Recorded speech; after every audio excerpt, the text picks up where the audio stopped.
guys, welcome back to another video with your girl Santi Unfiltered. Ooh, excuse me. Today's video is going to be a bit more of a serious one. Today, hopefully, if I post this on time, makes it the 1 year anniversary of me posting my very first video here on YouTube. It was my story, my experience with sexual abuse, self-harm, mental health stuff, and more. If you haven't watched it, I will link it up here so you can go ahead and watch that. I suggest watching it before this video.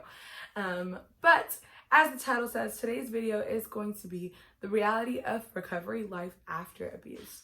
So this is for anyone that has been abused. I think abuse comes in all different shapes, forms, or sizes. And I was inspired to do this video because, again, as I said, it's the 1 year anniversary of my first video, but it's also April, which is Sexual Assault and Abuse Awareness Month. So I just wanted to take this moment to address my survivors of not just sexual abuse, but all abuse, because I feel like a lot of people, we share our stories and we don't share in the recovery process, which is super tenuous and difficult for everyone. So I thought I'd just take today to give some insight into my recovery journey so far, my moving on process, and kind of just some things that I've learned from myself, from God, from therapy along the way. So the first thing I do want to say, because it's the first key to even starting the process of recovery, is that it's not your fault. Whatever you went through, whatever abuse, whatever emotional, physical, sexual, whatever neglect or abuse that you went through is not your fault. It could never be your fault. There's nothing more or less that you could have done to prevent it, because abuse is only the fault of the abusers. And that is the first thing you have to know. And if no one has ever told you, if other people have told you otherwise, I'm going to get really, really close to you and say it's not your fault. So, as I said, I think that's the first step to even starting the process of recovery. It's the part that I think took me the longest. Honestly, I wasn't able to accept this fact. I always found some way, some reason to blame myself. So I wasn't able to kind of get past this, or mostly get through this, until about 2.5 years ago. I had a niece that was born, and this is a great tool for me, but for me it was my niece. She changed my world. Beautiful little girl, and I was absolutely in love with her, and it kind of just put things in perspective for me, because my abuse most of it occurred as a younger child, and kind of just thinking even if she were in my exact shoes, went through my exact situation, I would not allow her to blame herself, and I would never even think to place any blame on her. So I should have that same level of care and compassion for myself. So that's my number one tip or trick or tool, whatever you want to call it, is imagine someone else in your shoes, someone that you love, someone that you find, that you cherish, a child.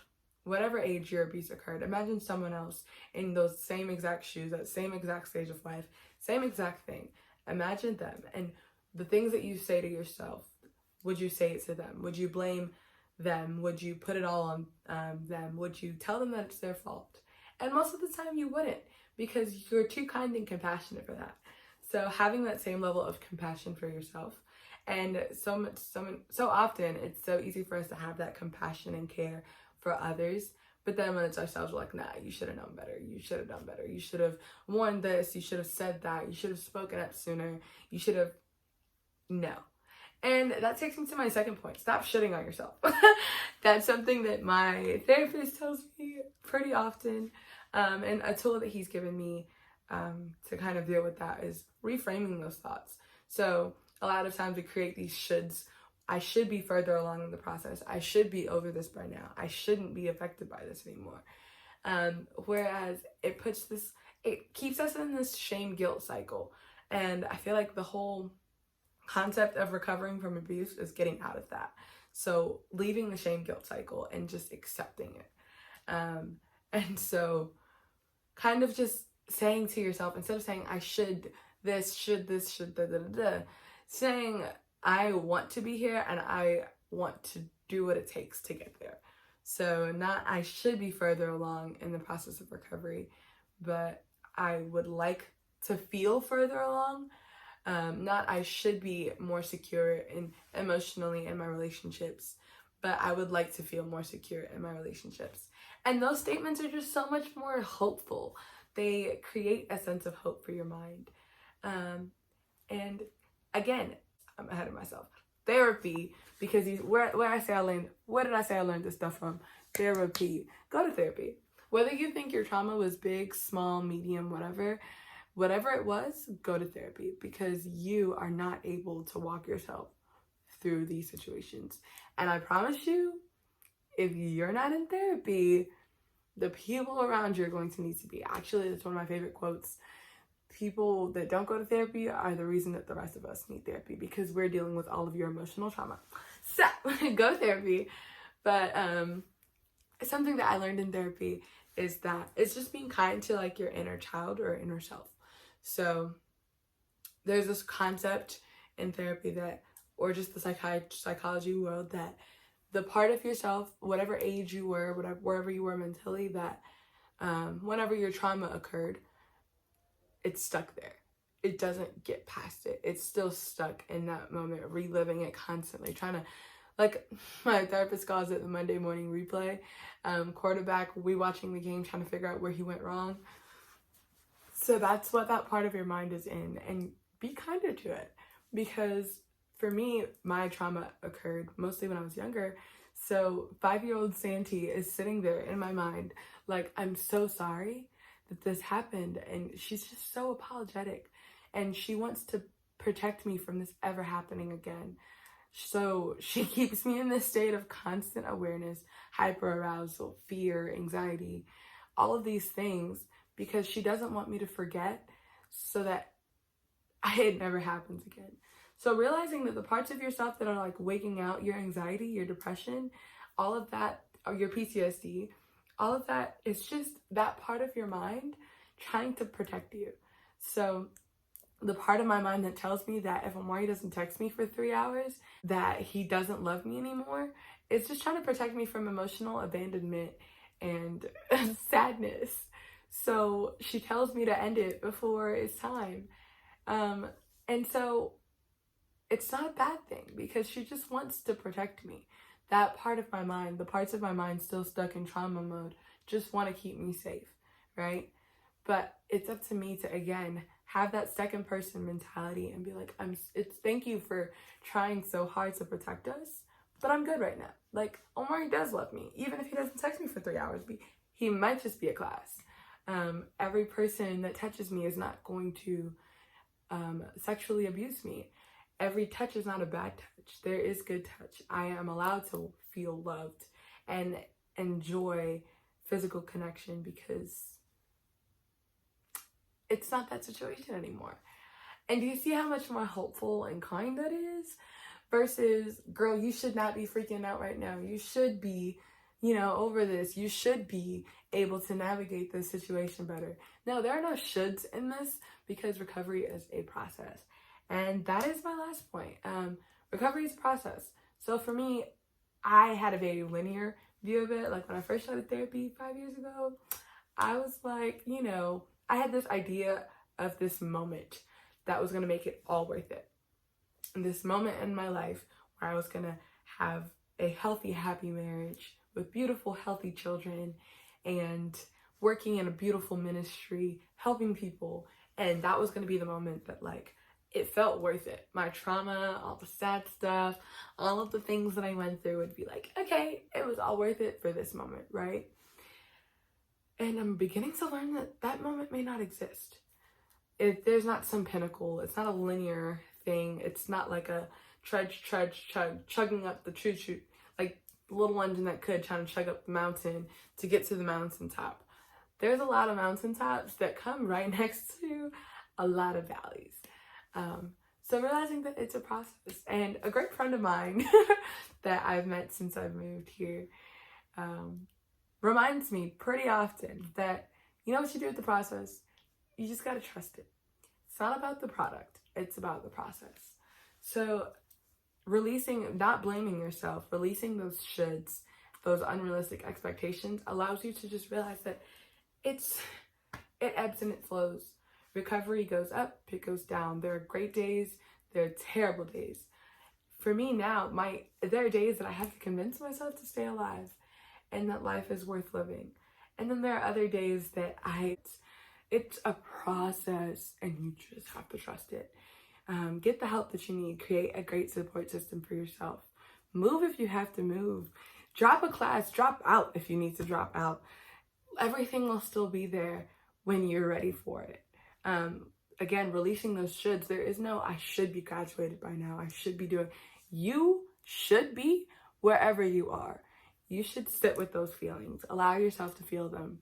A helpful image for me has been to picture my emotions, and I'm not always good at this, but picture my emotions as waves or as wind just passing through.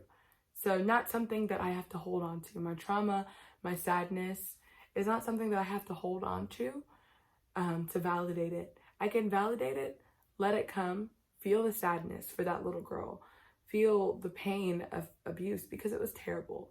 And nothing will ever make me happy that I was abused. But allowing it to just kind of pass through, just move through my system. Like I can be sad in this moment and happy in the next, and that's okay. I can not grip my feelings and not push them away, but just have an open hand, allowing like water flowing through. So that's just how it is, because there are going to be good days, good moments, good minutes, and bad minutes in the same day. And you just have to allow yourself to feel them. And it's not easy, and it will never be easy. There may never be a moment where any of it feels worth it, but it will never be your fault. It will always be okay. You're allowed to feel your feelings, but you're allowed to let go of them and allow them to pass through too.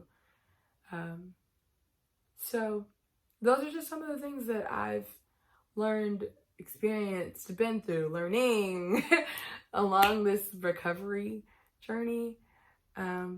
And personally, I don't even like the word recovery because I feel like it creates this idea that there's a pinnacle that I'm trying to get to, but just life after. Because trauma changes your timeline. There's life after that abusive relationship. There's the person you were before and the person you were after. It changes your world, your reality. It's a pretty defining thing, which in itself creates this weird dichotomy because the very thing you wish never happened creates a whole new timeline for your life. So just allow it, just roll with it. And it sounds super like callous, like no, just feel your feelings, let them go. You don't have to stay sad and you don't have to pretend to be happy. You're allowed to just feel whatever comes. Allow the triggers to move. Be kind to yourself. Affirm the part of you that's still stuck in trauma mode. Let it know that it's okay and that you're not in that same space. There is life after. If you most of you watched the first video. If you haven't, as I said, go watch that. But as I shared before, I struggled and still struggle, if I'm being honest, with suicidal thoughts. And I've attempted multiple times, which if you're in the clinician world, risk factor to attempt again. So I just really want to affirm that there is life after, that you can choose life. Life doesn't end after your trauma. You still exist. You're just a different version of you, but you get to make that different better. As I said, the process. If you think about some of the most beautiful or expensive things in life, they have some of the most difficult processes. So nothing will make your abuse worth it. Nothing will ever make it okay. But you can make it useful. And that's where I found my hope, my joy, is that there may never be a day or a moment where I'm like, oh, it was all worth it for this. But there can be moments where I feel specially equipped for whatever I'm doing. I feel purpose from that pain. And that can be enough. Even those moments can get me through the ones where I don't want to live. Those moments of purpose. Like, I can do this only because I went through what I went through.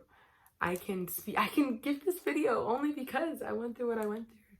I can talk to people from the last video only because I went through what I went through. Doesn't make it okay, but it makes it useful. It makes it momentum instead of murder. It doesn't have to kill me. It can push me forward. It can drive me in life. And that's my choice. That is your choice. So, again, be kind to yourself. Stop shitting on yourself and trust the process. It's the process. You don't have to love it. You just gotta trust it. But that is all I have for you today. Thank you guys for watching this video. Thank you for, again, all of the love over the last year. And I pray that this journey will only gain momentum, this YouTube journey, this recovery journey. And I'm excited to bring you guys along with me. And so thank you. And keep living life. You already know. Unfiltered, unbothered, and unconditionally loved. Because God loves you. And so do I.